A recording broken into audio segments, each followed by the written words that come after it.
continuo aqui com o João Santana, meu xará, Relações Públicas da Igreja Testemunhas de Jeová. Ô João, você falou dessa revisão. Para você revisar, tem que ter um texto ou uma ideia para ser revisado.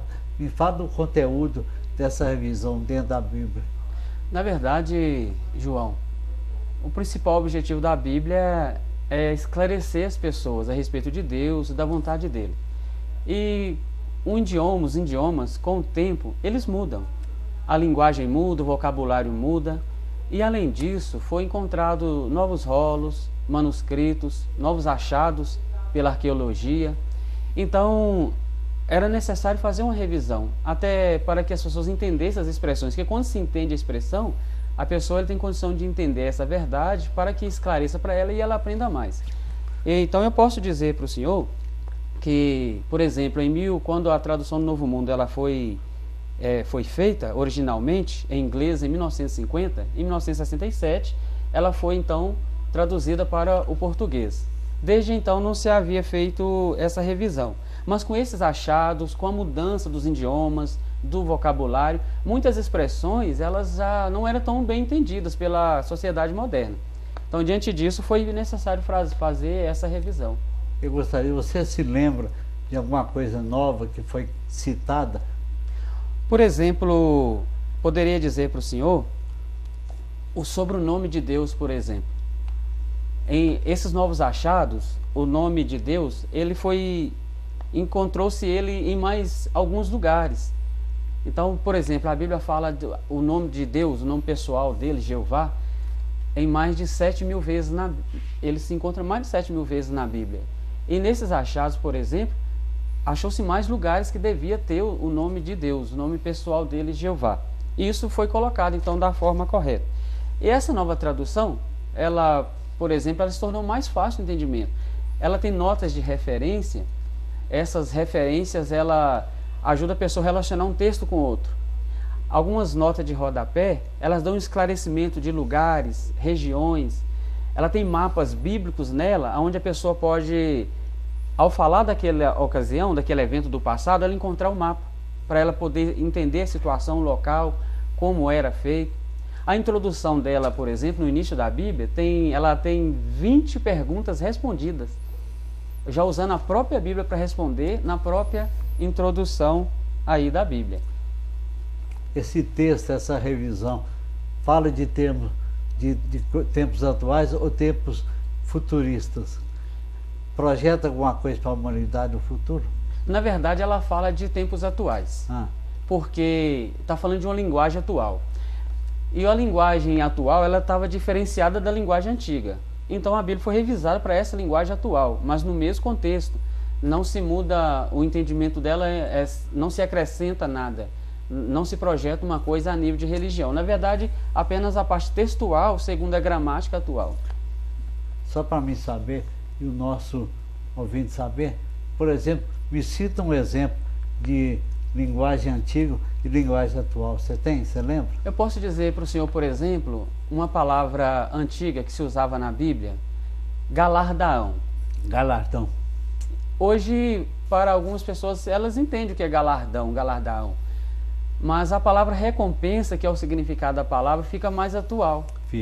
Fica mais entendível assim, para a pessoa atual que está lendo. Esse é um exemplo, mas existem muitos outros. Ô, meu xará, essa revisão, ela não causa confusão na cabeça dos fiéis, não? Na verdade, faz o contrário. Evidentemente, como é uma revisão, de início fica um pouco diferente, mas traz uma alegria maior. Porque quando você entende algo melhor, você compreende mais, você assimila mais. Eu poderia citar uma ilustração para a gente entender isso. Se estivermos fazendo uma viagem apenas com o mapa na cabeça da viagem, de repente eu vou ter certa dificuldade. Mas se eu tiver um GPS, ou se eu tiver um mapa bem atual, um exemplo, se eu tiver um mapa antigo, baseado em fotos de satélite antigas, mas se eu tiver um atual com novas estradas na minha mão, eu vou chegar no destino com certeza com mais facilidade. É o que essa revisão faz. Ela ajuda a pessoa a entender mais rápido, a entender mais fácil. Obviamente outras revisões virão. Já estão marcadas? Não. Evidentemente a sociedade humana continua progredindo. a gramática, os idiomas. Se for necessário, isso poderá acontecer, mas não há assim um projeto para isso no futuro, não. Você é um membro da igreja, né, João? Sim. Como é que essa revisão, você assistiu, como é que essa reunião bateu na sua cabeça? O que mudou na sua cabeça? Na verdade, pessoalmente, eu posso dizer que foi uma alegria muito grande, porque a gente já aguardava por essa revisão, ele já tinha feito em inglês e a gente esperava a tradução em português. Mas quando a gente assistiu a reunião, aquilo foi um brado de alegria, porque a revisão ela nos ajuda tanto a entender mais fácil o texto bíblico, como a explicar para outros. Então isso causou assim, uma alegria muito grande entre as pessoas que estavam assistindo, uma expectativa muito grande. Na sua opinião, essa reunião pode se transformar num livro para o fiel ter em casa? Na verdade, essa reunião, ela está na mente das pessoas. Existem algumas matérias a respeito do assunto, mas porém quem assistiu entendeu, e tem matérias escritas que as pessoas podem ler. Mas a ideia não seria fazer um livro da reunião, embora ela é muito marcante. É um marco na história do Testemunho de Jeová. É evidentemente que isso vai ser sempre esclarecido para qualquer pessoa que desejar ter esclarecimento. Tem matéria escrita para elas lerem. Nós temos um site muito divulgado a nível mundial, que é o jw.org. Essa matéria vai estar lá. Pessoas podem acessar o site jw.org e encontrar lá essa matéria sobre a revisão novamente. E nas reuniões, nos cultos, igrejas locais, esse tema pode ser debatido?